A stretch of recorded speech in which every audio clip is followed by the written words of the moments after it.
Lalo, las mejores carnicerías y charcuterías de Madrid. Especialidad en ternera, cordero lechal de Riaza, jamones y embutidos ibéricos. 6 establecimientos y servicio a domicilio. Carniceríaslalo.com.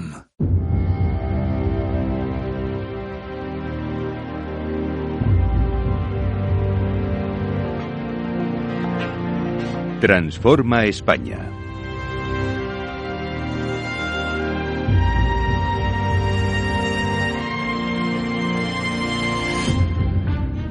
Eduardo Serra, buenas noches. Buenas noches, Federico. Un martes más, aquí en nuestros debates Transforma España. Hoy vamos a hablar de un tema del que ya hemos hablado más veces, pero que sigue siendo recurrente en el debate político en nuestro país, sin duda alguna. Vamos a hablar de monarquía y democracia. Y lo vamos a hacer de la mano de un buen amigo. José Pezarena, buenas noches. Muy buenas noches. José Pezarena es doctor en comunicación por la Universidad de Navarra, redactor jefe de Europa Press, director de informativos de COPE, director adjunto de Expansión y en la Gaceta de los Negocios. Yo no sé, ¿en la Gaceta llegamos a coincidir tú y yo? Creo que sí. Quizás, pero poco tiempo. Editor del Confidencial Digital, autor de Periodismo al Oído, Los Confidenciales, de esto sabemos mucho los dos.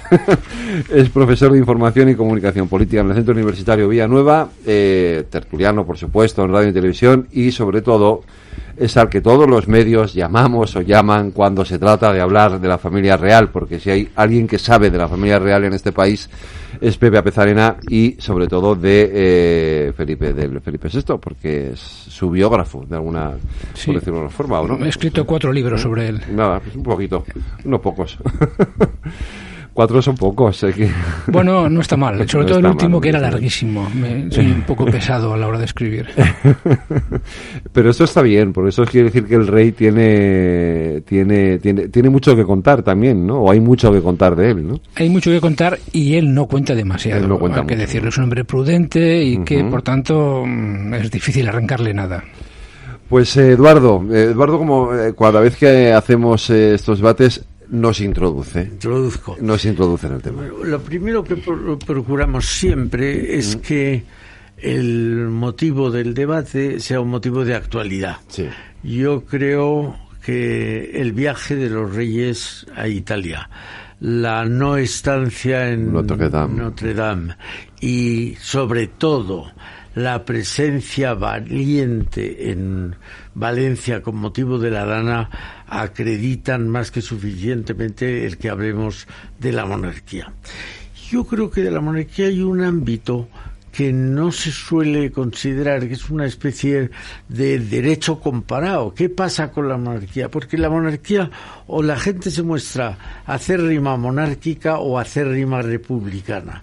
Y oiga, todas las cosas se pueden hablar. Yo creo que la cuestión que ha salido últimamente es que no es compatible la monarquía con la democracia porque el rey no es elegible. Eso se dice muchas veces interesadamente, algunas veces de buena fe, pero se dice.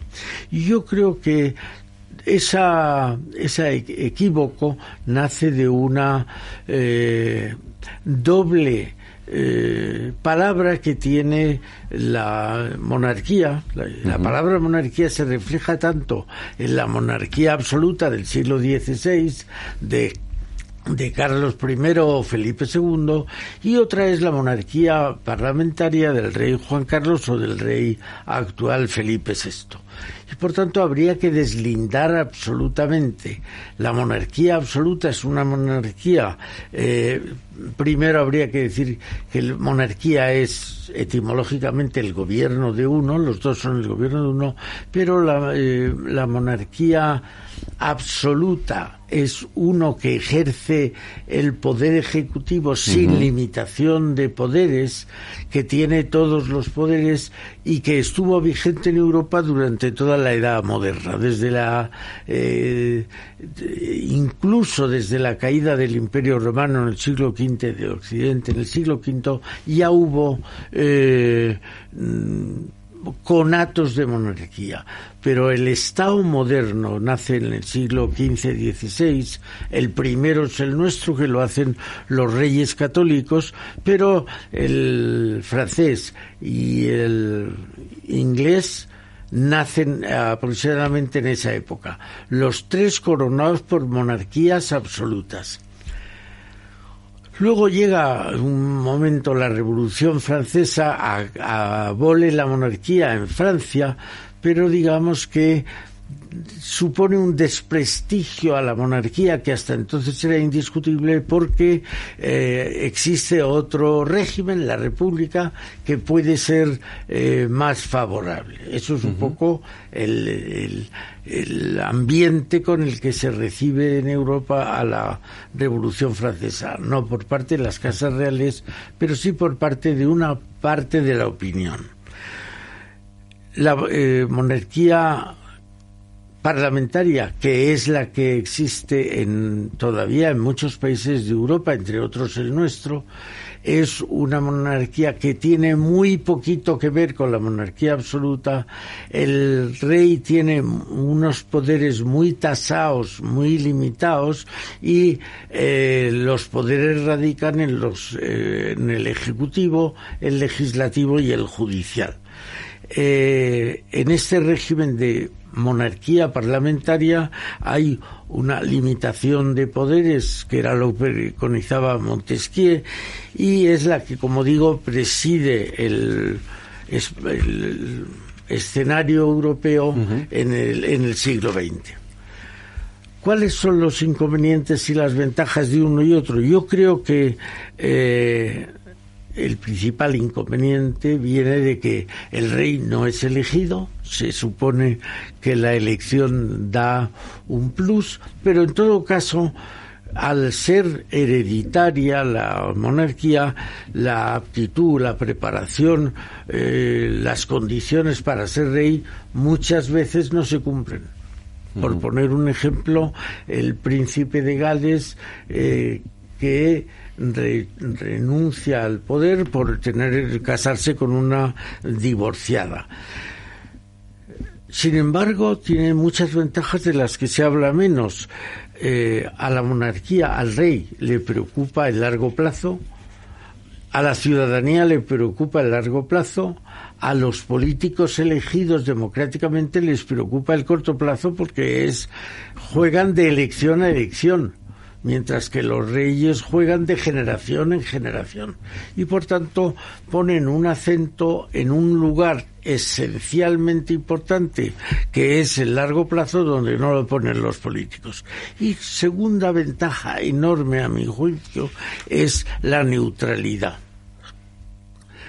Uno consustancial con las democracias es la existencia de partidos políticos, y como su propio nombre indica, son partidos, van con uno o con otro. El rey, por esencia, tiene que ir con todos, y por esencia es rey de todos. Simboliza, encarna la unidad de la nación, pero además puede ser el recipiendario de la opinión de todo el mundo, tenga o no tenga el poder político.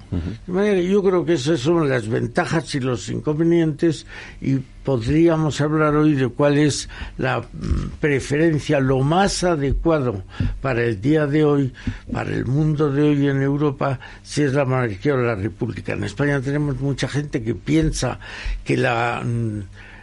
que tiene que volver la Segunda República. A mi juicio, la Segunda República fue un desastre de régimen, pero hay gente que lo piensa, y por tanto podemos debatir si nos parece mejor o peor para España hoy, en el siglo XXI, una monarquía o una república.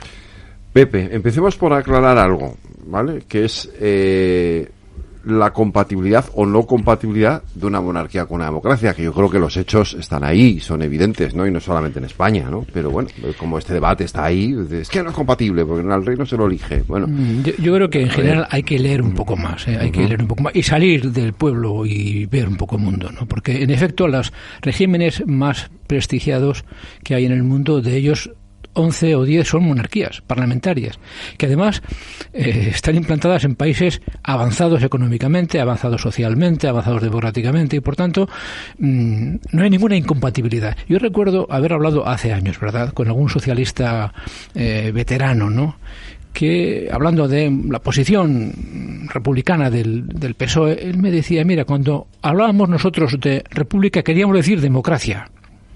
Es decir, la monarquía existe y es posible, sí, es posible la democracia, y la demostración es que los países a los que me refiero, esas monarquías, sobre todo europeas, son democracias avanzadas. Por tanto, no hay ninguna incompatibilidad, sino todo lo contrario. Seguramente favorece más la democracia, quizás, la monarquía, que la república.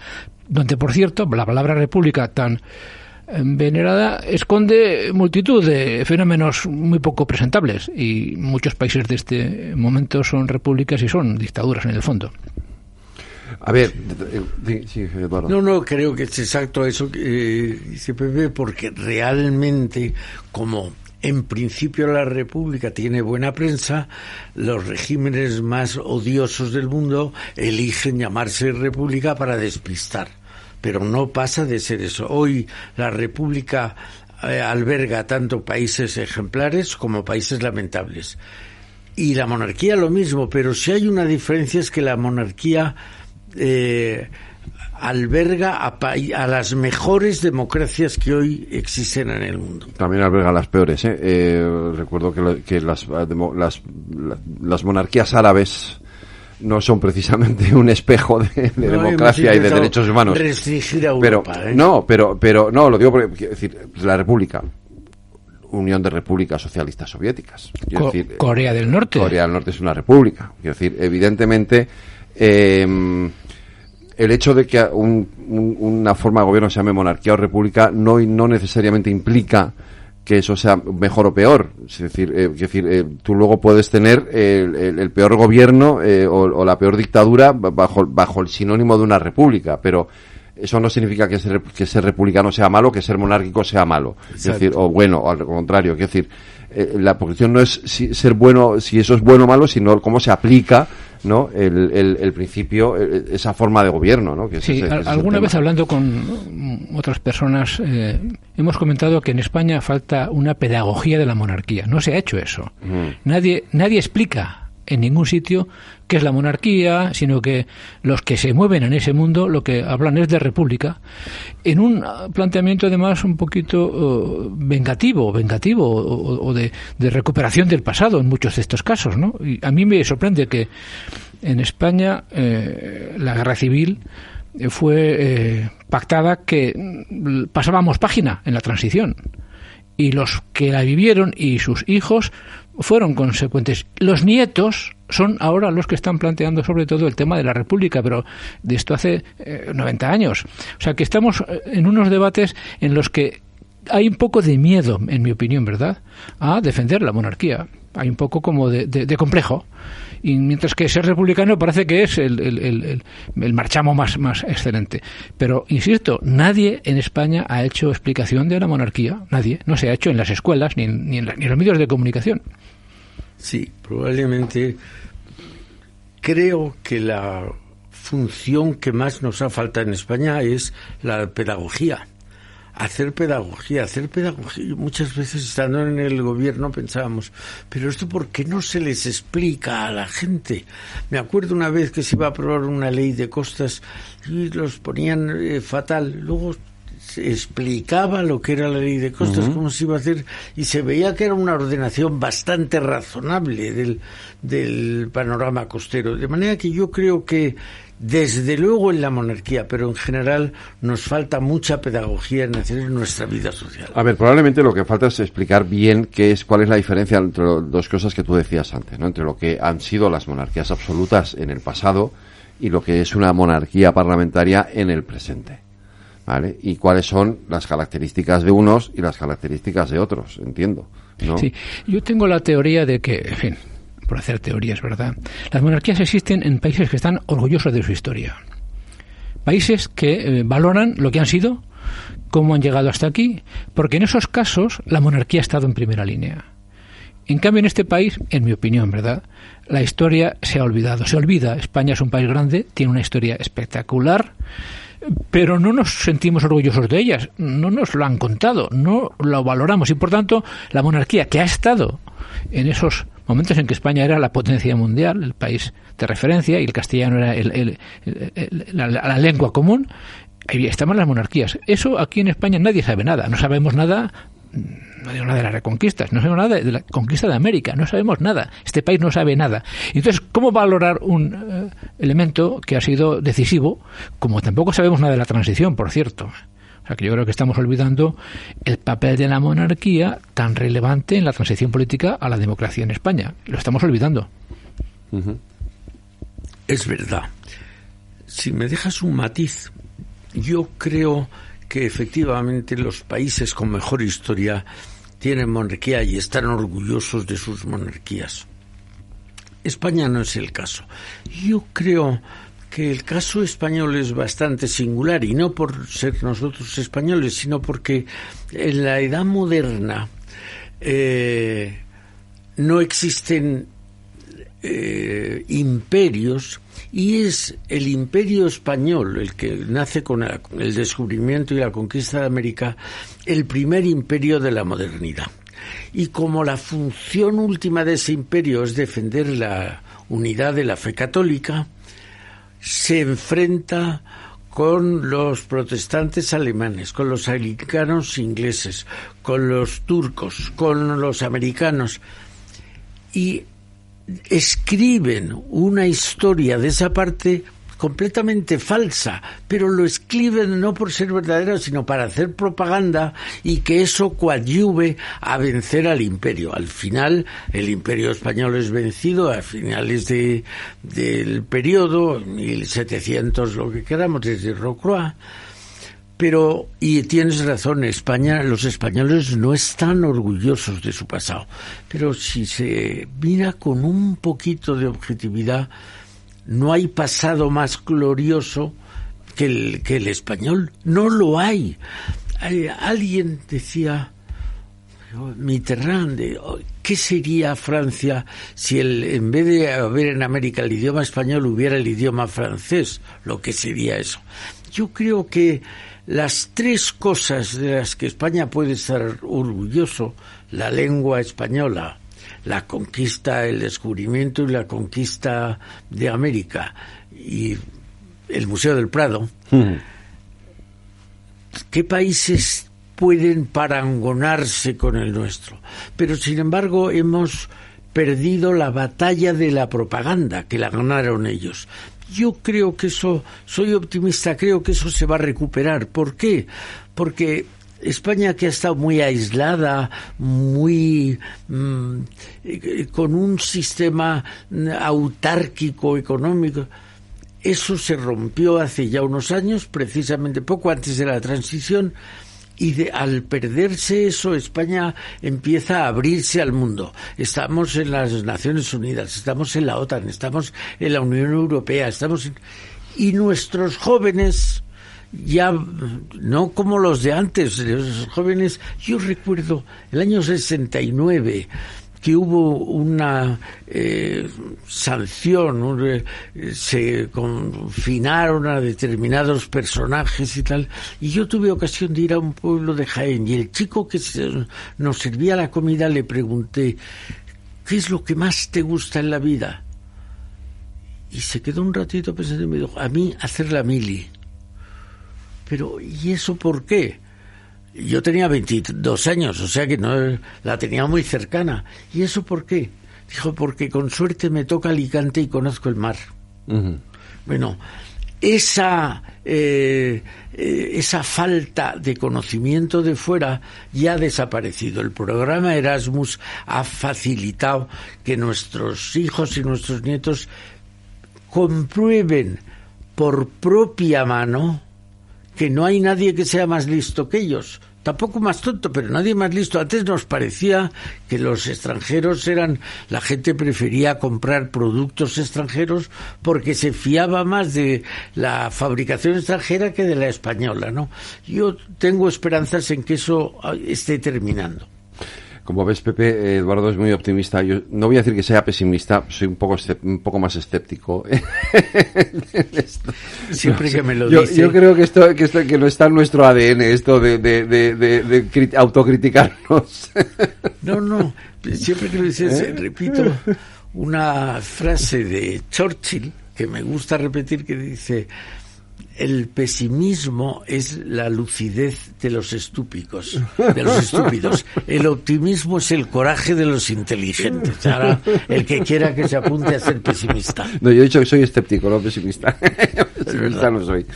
Pero escéptico sí. Pero bueno, en fin, es verdad que sí, o sea, aquí de hecho ha costado que haya una imagen buena de la monarquía.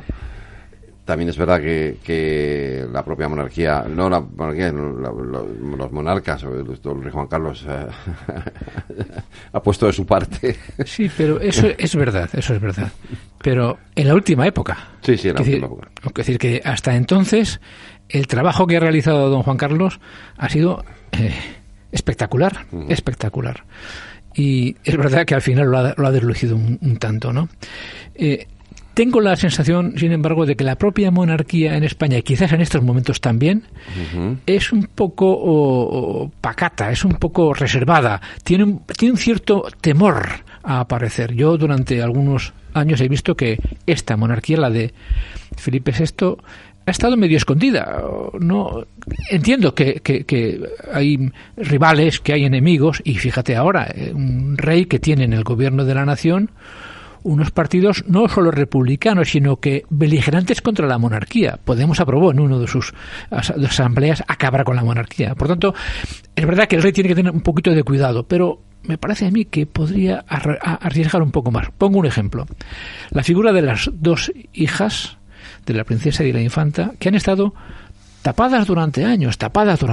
Yo hace tiempo que me dedico a la información de monarquía y recuerdo cómo en muchas ocasiones había 2 momentos nada más en el año 2 en las que las infantas o las niñas aparecían. El día que iban al colegio y en Palma de Mallorca una sesión en los jardines, lo que sea, ¿no? Nada más.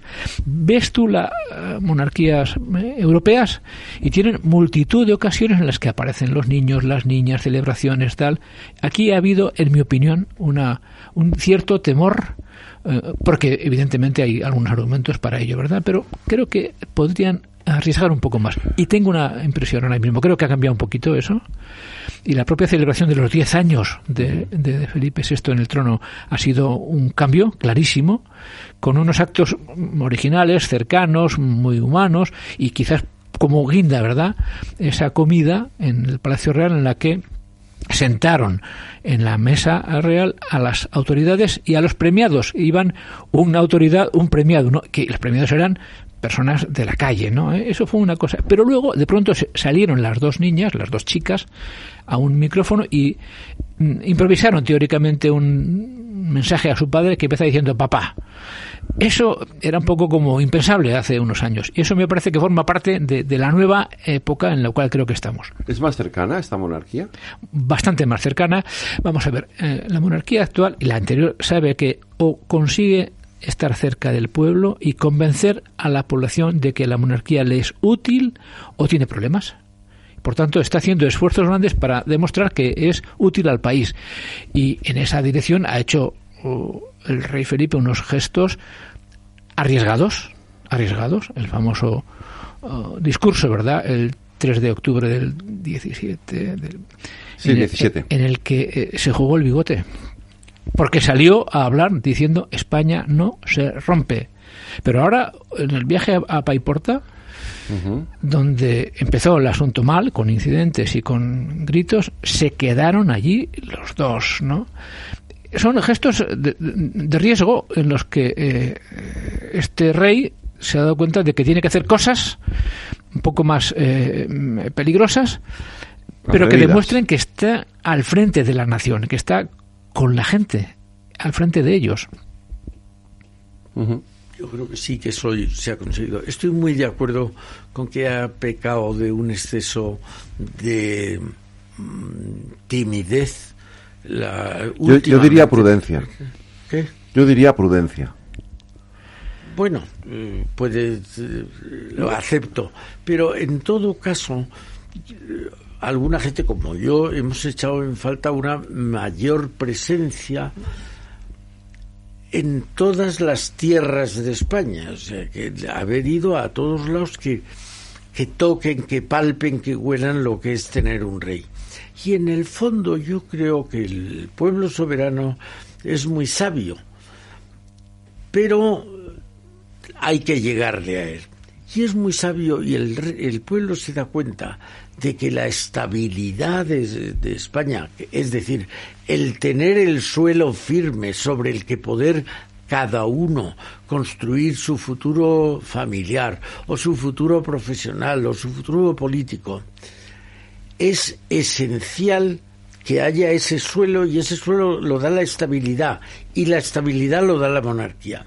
Entonces yo creo que en el fondo el pueblo ahora está considerándose en las últimas encuestas que la monarquía o el rey Felipe es la persona que infunde más confianza. Bueno, esto quiere decir que el pueblo es consciente. También es verdad que se lo han puesto fácil. Se lo han puesto fácil. No, hombre, no sé si es más fácil. Digo, es una broma. Es decir, porque claro, tal y como está la política, la figura del rey es casi como decir lo más serio que tenemos, ¿no? O sea, es que, claro. Pero da gusto verle, al rey, da gusto verle. A ver, que lo dice un republicano. Y da gusto escucharle, Claro. O sea, habla con una contundencia, con una cercanía, con una claridad, que se le entiende todo lo que dice, habla estupendamente, llega a la gente y, por tanto, me parece a mí que está construyendo un futuro alentador. Yo recuerdo, me contaron al menos, ¿no?, que cuando llegaron al trono hace 10 años, el eslogan que había en la zarzuela era "no podemos equivocarnos". Tenían razón, porque era muy peligroso, pero hombre, en la vida no puedes ir un poco como con miedo, y eso es lo que ha pasado durante un tiempo. Creo que eso ha cambiado ahora. Esperemos. Ha girado un poco, ha cambiado un poco, esperemos a que cambie más. Me parece que es el rey, al simbolizar la unidad de la nación, todo lo que le rodea es un reflejo de eso. Y yo creo que eso es muy necesario. Ya no estamos en el año 17, no estamos con el plan Ibarretxe, no estamos con el Procés, pero es bueno remachar la unidad de la nación. En el fondo, eso que digo de la estabilidad, el rey significa la estabilidad en la misma medida que es reflejo o encarnación de la unidad de la patria, que también refleja unidad. Cuando uno se refiere incluso a las glorias más de Nadal en el tenis o de los equipos de fútbol, no. La historia que tiene detrás España es incomparable con ningún otro fenómeno particular español de ahora. De manera que me parece muy positivo ese asomarse más al balcón que está haciendo la familia real. Y luego, hablando de monarquías, hay que también afinar un poco más, porque en el fondo la República Francesa es una monarquía. O sea, tiene los sistemas, los modos, los procedimientos de una monarquía. Claro, sí. Y echan de menos, creo, los franceses a la monarquía, porque es que Francia ha sido grande con la monarquía. La grandeur. Pero claro, es verdad, Macron, que es el presidente de la República Francesa, es casi, o sea, no es... Todos los presidentes. De hecho, no es comparable digamos, el marchamo que tiene el presidente de la República Francesa con el presidente de la República Americana. Es decir, el presidente de Estados Unidos es como un presidente de gobierno, y sin embargo porque de hecho el presidente de la República Francesa elige al jefe de gobierno. Quiero decir, ¿no? Tiene ese marchamo de casi que yo creo que es, no sé si en Italia también el presidente de la República, pero no tiene, sin embargo, esa capacidad ejecutiva que tiene el presidente de la República Francesa, ¿no? Es probablemente el presidente de la República con más poder, porque Alemania no tiene tampoco la misma capacidad ejecutiva que tiene Macron, ¿no? No, la República. Tiene mucho menos que el presidente francés y el presidente alemán, porque tiene más prerrogativas el canciller. El canciller. La monarquía tiene algo. No podemos negarlo. Yo he hecho algunos viajes con los reyes por muchas partes del mundo y te reciben de otra manera. No es lo mismo, no es lo mismo. Tiene un marchamo distinto y por tanto eso es un valor. Yo alguna vez he llegado a comentar que si España tuviera que inventar una herramienta de marketing del país, de la nación, la monarquía es una de ellas muy potente. Ha abierto muchas puertas políticas, económicas, de relaciones con países, muchas puertas. Y hay un valor que explotamos quizás poco, que es el prestigio que tiene España como reino en Hispanoamérica.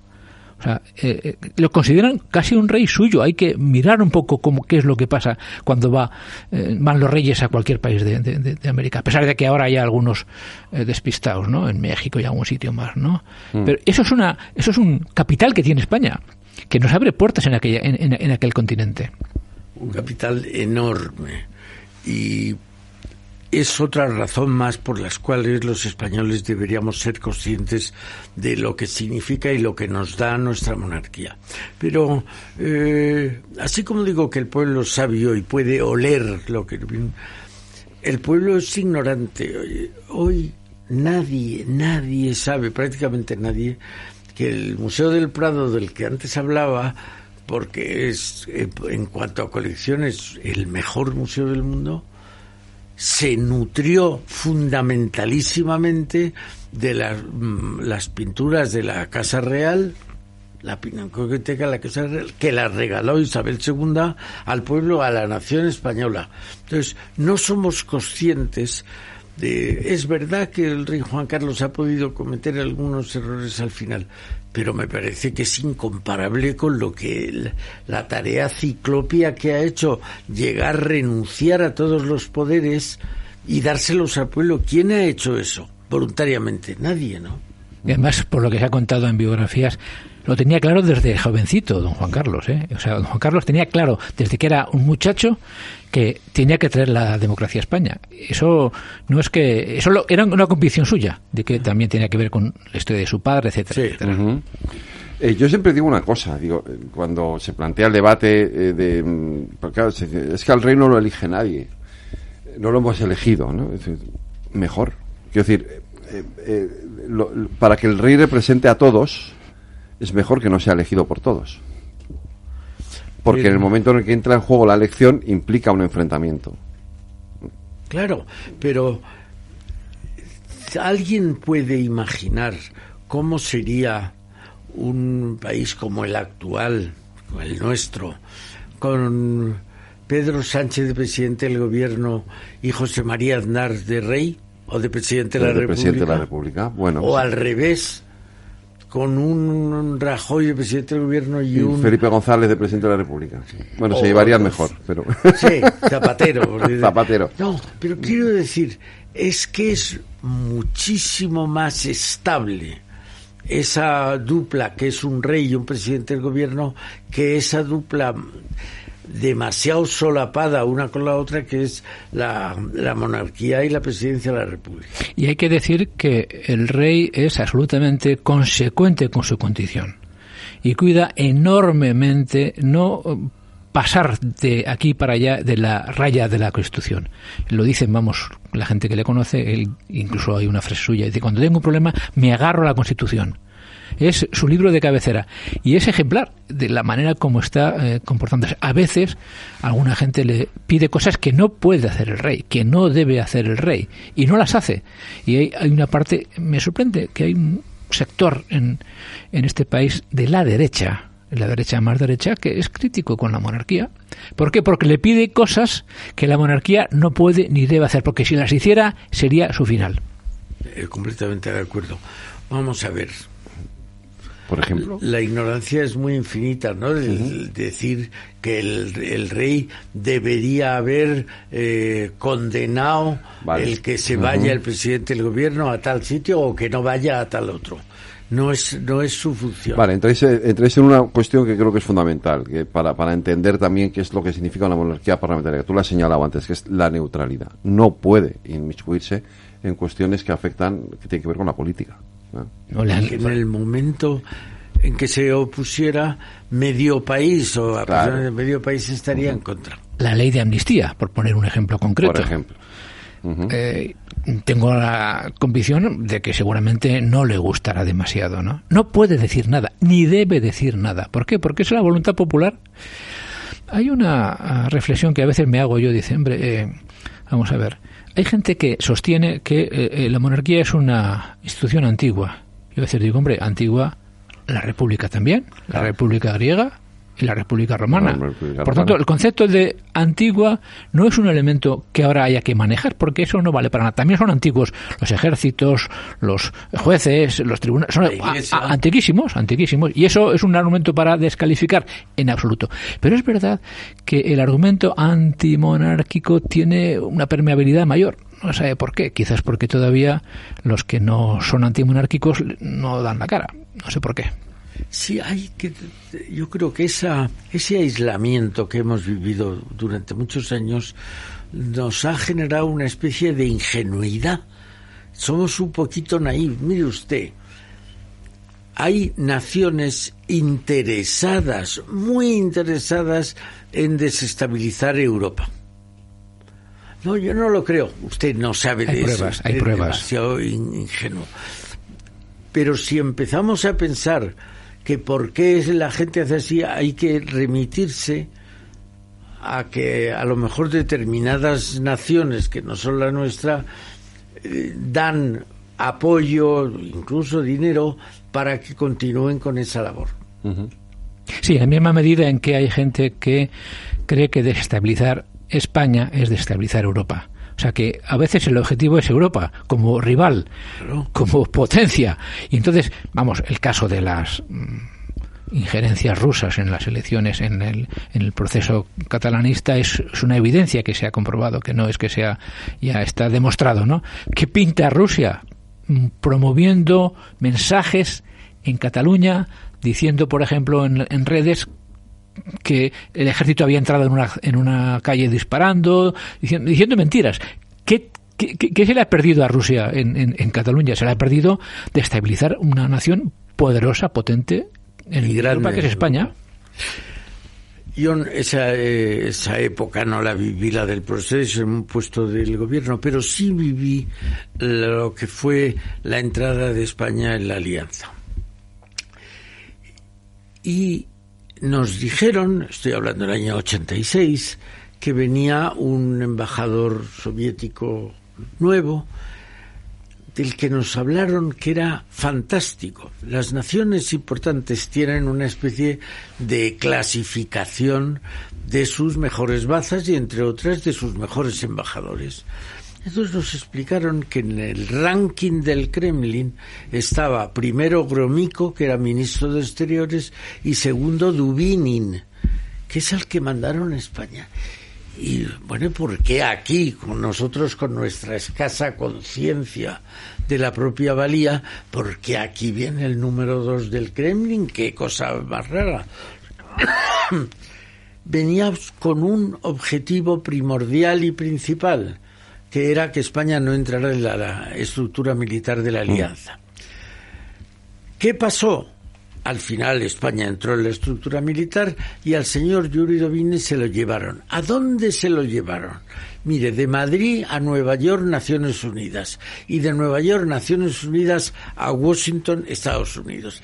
Era verdad que era el número 2, pero aquí la gente no le quería dar, porque, no hombre, no somos tan importantes, no le daba pábulo a esa teoría porque era extraordinariamente ingenuo. Uh-huh. Antes de que nos vayamos a la publicidad, Leonor, ¿será reina? Normalmente sí. Tengo que decir que los partidos grandes son partidarios de que la monarquía se mantenga, porque para todos ellos es una garantía de estabilidad, y si se porta como hasta ahora no habrá ningún problema, y se va a portar como hasta ahora. Yo tengo una reflexión, y es que alguna vez los jefes de casas reales, todos los años se reúnen, ¿no? Para hablar de cómo están los europeos, ¿no? Cómo están las cosas. Cada año es anfitrión uno de ellos. Y una vez pregunté yo a un jefe de la casa y le dije, ¿de qué habéis hablado? no te puedo hablar y tal y cual. Pero, ¿veis algún problema? Dijo, sí, hemos llegado a una conclusión y a un problema, y es que en las monarquías, el principal enemigo son los príncipes. Dije, pero ¿cómo? ¿Qué me estás contando? Sí, mira, las monarquías ahora se dedican a educar a sus príncipes como gente normal, que va a colegios normales, universidades normales, pero no son normales, son herederos. Y puede ocurrir que un día un heredero diga, o una heredera diga a su padre, papá, no quiero ser rey, quiero ser médico o abogado. Bueno, eso no pasa en España. En España, el rey Felipe VI, cuando era príncipe, vio lo que costó traer la monarquía a España, los sufrimientos y los apuros que se pasó, y por tanto sabe lo que ha costado, y él no tiene ningún tipo de tentación pero está educando de igual manera a su hija Leonor. Y a mí me sorprendió mucho cuando me enteré, cuando se dijo que iba a estar 3 años en las academias militares, porque dije, 3 años, me pareció, quizás no hacía falta, ¿no?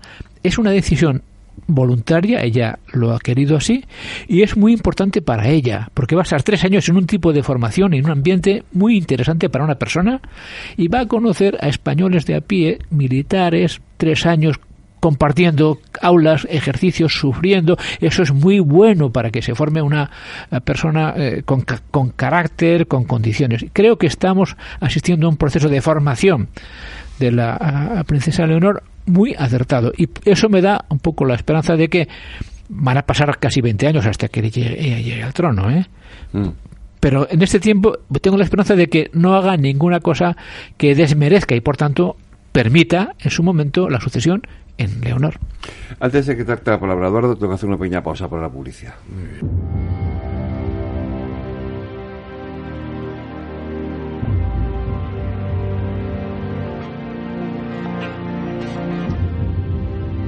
Eduardo, sobre lo de la princesa Leonor, que querías tú añadir algo. Yo creo que este tema, curiosamente, ya se planteó con la formación del rey Juan Carlos. El gobierno, entonces Felipe González, entendía que había que ir primero a las facultades y después a las academias militares. Y me acuerdo que un buen día el presidente González dijo, no, me ha convencido el rey, porque le había dicho, yo he dado todos los poderes al pueblo, déjame que por lo menos opine lo que opinan todos los españoles, que es en qué estudian sus hijos, ¿no? Y yo creo que eso fue muy importante y se reveló en el 23F, en el Procés y en todos los casos donde se recurra a la última ratio, la voz del rey es decisiva y decisoria. Sobre estos, pregunto a los dos, porque Leonor será o no será, pero será ella reina. Si hay reina, será ella, evidentemente. Pero ¿habría que haber cambiado la Constitución? Sí, desde hace mucho tiempo. Y además tengo constancia de que en la Casa Real son partidarios de cambiar la preferencia, la preeminencia del varón sobre la mujer desde hace años. Recuerdo, se ha escrito muchas veces, que una vez entonces príncipe Felipe recibió a la Diputación de la Nobleza. Era el momento en que se estaba promoviendo una reforma legal para que las mujeres heredaran los títulos de la nobleza. Y entonces fueron a quejarse al rey, a pedirle que hiciera algo para evitar esa reforma legal. Y al príncipe. Y el príncipe dijo, señor, es que estoy yo por la igualdad. Yo estoy por la igualdad. En aquellos años, por la igualdad. Por tanto, es una convicción que tienen desde el principio. Están a favor de eso. Pero los políticos no han querido tocar temas serios de la Constitución porque exige un proceso de reforma agravada que se llama, muy costoso y no se han atrevido. Pero en la Casa Real la opinión es igualdad. Por supuesto que sí. Sí, yo creo que es exactamente eso, que la Casa Real quiere la igualdad a todos los efectos. Sin embargo, no en la Casa Real, sino en las altas esferas de los gobiernos, se hacen los dedos huéspedes cuando se habla de algo de monarquía o república. Porque da miedo, no vaya a ser un poco lo que le pasó a Cameron con el referéndum del Brexit, que lo hace para ganarlo y lo pierde. Pues algo parecido. Mire, yo creo que siguen el refrán de que los experimentos... No abramos la caja de Pandora, ¿no? La caja de Pandora. No abramos la caja de Pandora. Claro. No vaya a ser que nos metamos en un lío. Es eso. No, déjelo usted como estén los experimentos con gaseosa. Alguna vez algún presidente del gobierno, yo creo que Pedro Sánchez, nada más tomar posesión, habló de que iba a proponer una reforma de la Constitución, cosa que no ha hecho.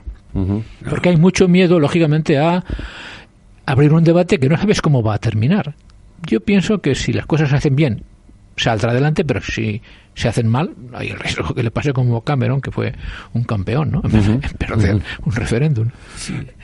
Luego pasa una cosa, ese tema, yo creo que el tema de la igualdad para la sucesión en la corona está archiaceptado por todo el mundo. Pero no es lo mismo en todos los asuntos que toca la Constitución.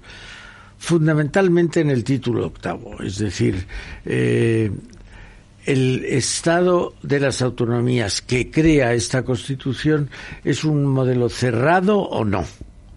Si está cerrado no hay nada que hablar. Si no está cerrado, entonces van a llamarse a la parte no monárquicos y republicanos, van a llamarse a la parte separatistas de toda daya que quieran replantear una cuestión esencial como esa. Eso me trae a la cabeza una reflexión que se escucha mucho, ¿no? Y es: la monarquía no ha sido votada en España. Y eso no es verdad. Ha sido votada 78. En la Constitución. Porque si dijéramos eso, habría que decir, mire usted, los partidos no han sido votados en España, los sindicatos no han sido votados en España. O sea, nada de lo que tenemos ha sido votado. Entonces, no vale sacar solamente la monarquía para decir, mire usted, es que no me han preguntado, ni me han preguntado sobre si quiere pagar impuestos, no me han preguntado preguntaron sobre un texto cerrado y voté, punto. O sea, ese argumento es falso. Se votó en el 78. Se votó en el 78. Y de forma mayoritaria. Y además, una abracadabrante mayoría, el 90 y tantos %, o sea que no hay ninguna otra institución en España como la Constitución de respetada, aunque algunos hagan gala también de no respetarla, pero en general es un porcentaje absolutamente mayoritario. De todas formas, eso es una obviedad que no por ello hay que dejar de recordarla. Es decir, efectivamente fue lo que se votó en el año 78, se votó la Constitución y se votó de forma mayoritaria, pero como ha pasado el tiempo que ha pasado, la propia monarquía ha tenido que irse adaptando a los tiempos y modernizando. Y en ese sentido yo creo que el rey lo ha hecho bien. Ha hecho un esfuerzo impresionante el rey Felipe, por acercar, por normalizar, por dar visualidad a las cosas que se hacen.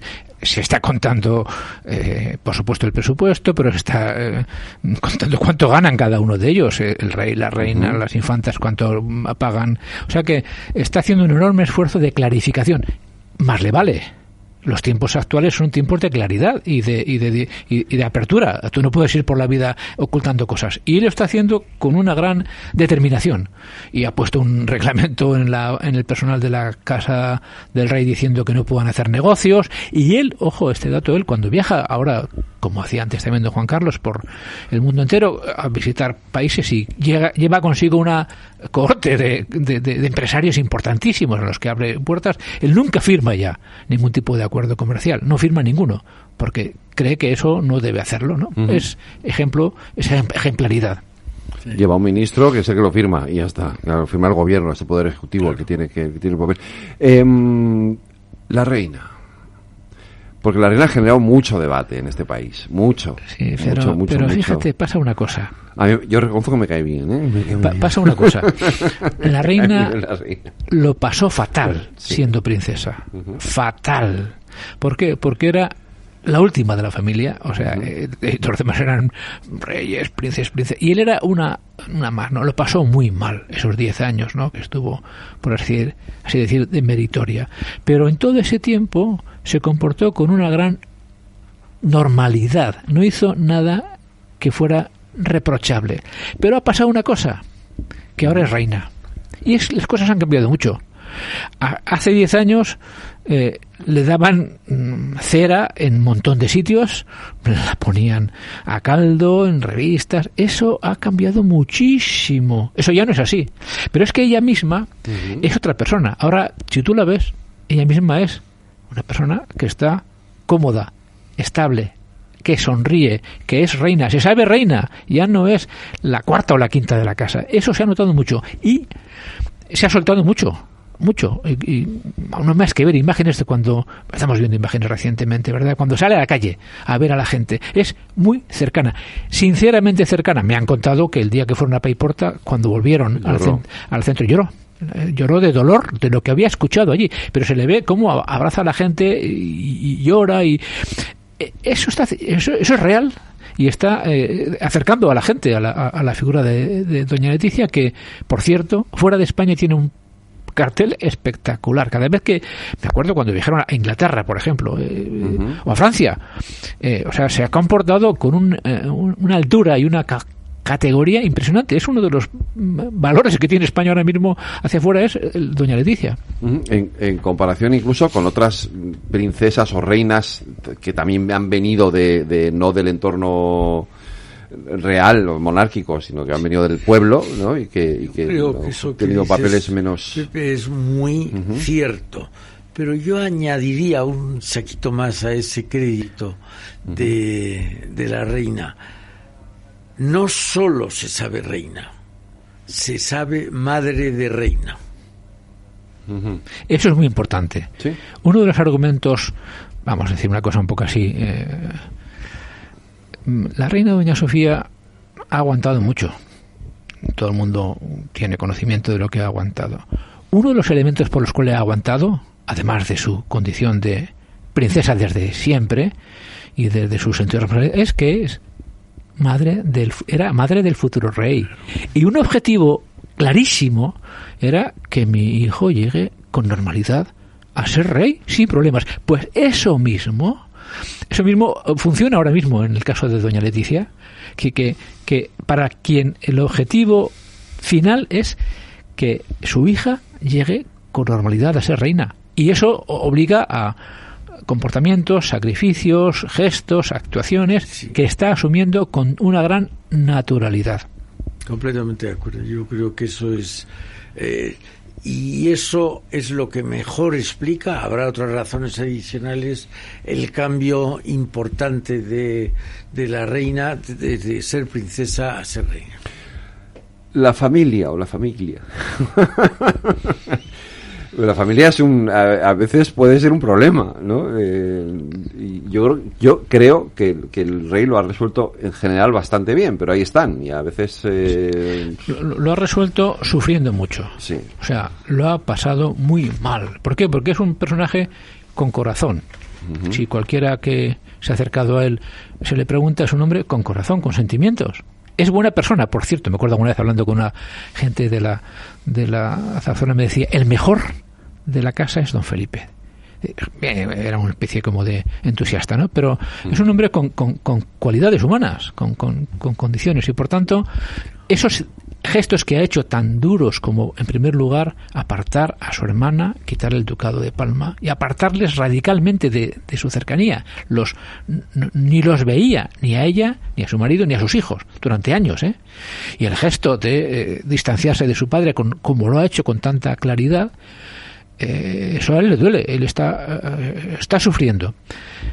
Sé que hay más contacto del que podría parecer entre don Felipe y don Juan Carlos, pero sé también que don Juan Carlos en ocasiones actúa y reacciona a frases de su hijo diciéndole, no me pongas las cosas peor.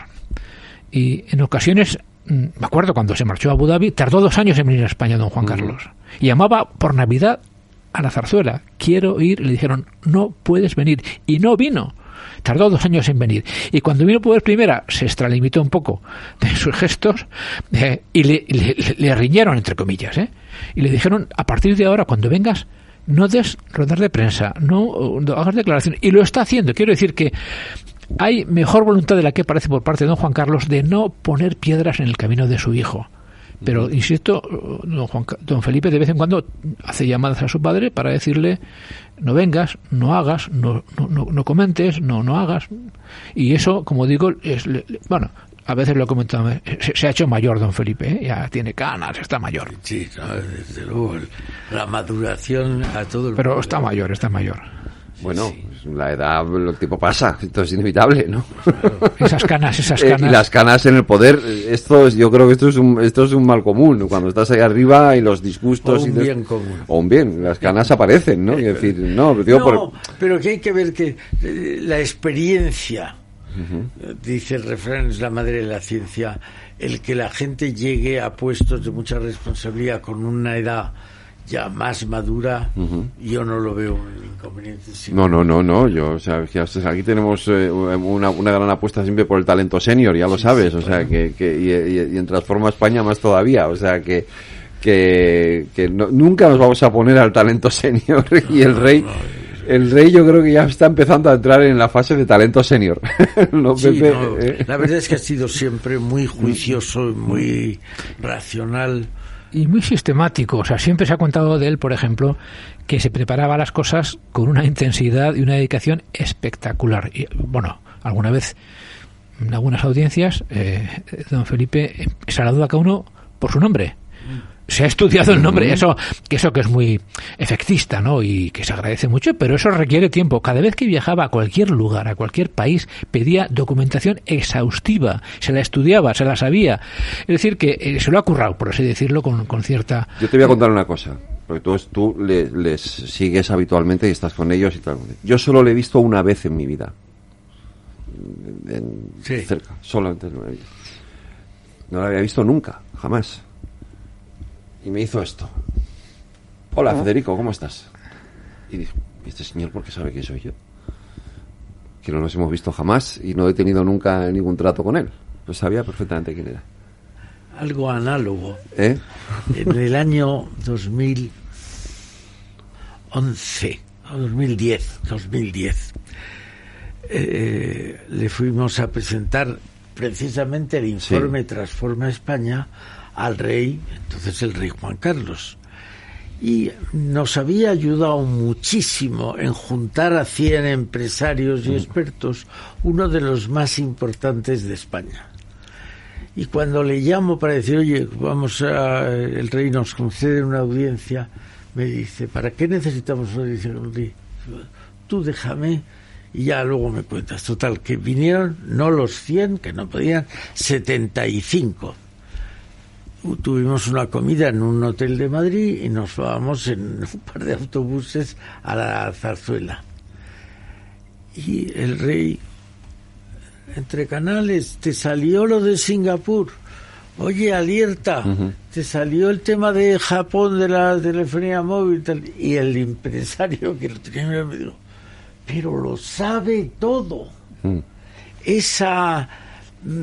El interés común, ese que viene detrás de la neutralidad, que no tiene preferencia por uno y por otro, es lo que ha hecho que hoy tengamos a la monarquía en el aprecio que la tenemos. Efectivamente, así es. Pepe Apezarena, muchísimas gracias por habernos acompañado aquí en nuestros platos Transforma España. Eduardo, nos vemos. Feliz Navidad a todos los reyes, a ti también. Gracias. Nos vemos a la vuelta de Navidad. Feliz Navidad, pasar unas felices fiestas y aquí os espero de nuevo. A Reyes hay que felicitarla por Navidad y por Reyes. Y por Reyes también, es verdad. Felicidades, Reyes.